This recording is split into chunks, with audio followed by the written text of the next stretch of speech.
Hello guys, ఈరోజైతే టేస్టీగా ఈజీగా కొబ్బరి లడ్డు ఎలా ప్రిపేర్ చేసుకోవాలో చూసేద్దాం.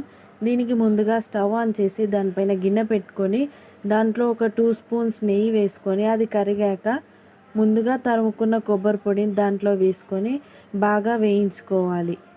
ఇది గోల్డెన్ బ్రౌన్ వచ్చేంత వరకు వేయించుకొని దాన్ని ఒక గిన్నెలోకి ట్రాన్స్ఫర్ చేయాలి. ట్రాన్స్ఫర్ చేసిన తర్వాత అదే గిన్నెలో కావాల్సినంత బెల్లం వేసుకొని దాంట్లో కాస్తని వాటర్ వేసుకొని అది కరిగేంత వరకు బాగా కలుపుకోవాలి.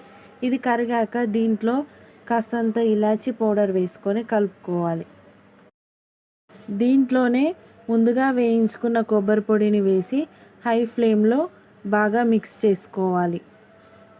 దీంట్లో ఉన్న బెల్లం నీళ్ళన్నీ బాగా మగ్గే వరకు బాగా కలుపుకోవాలి. ఇలా కాసేపు మాడిపోకుండా కలుపుతూనే ఉండాలి. ఇలా కలుపుకున్నాక స్టవ్ ఆఫ్ చేసి పక్కన పెట్టుకొని చల్లారాక చిన్న చిన్న లడ్డూలుగా కట్టేసుకోవాలి. ఇంతే, కొబ్బరి లడ్డూలు రెడీ. ఇలా 3 ఐటమ్స్తోనే ఈజీగా కొబ్బరి లడ్డు రెడీ అయిపోతుంది. లైక్ చేసి సబ్స్క్రైబ్ చేసుకోండి.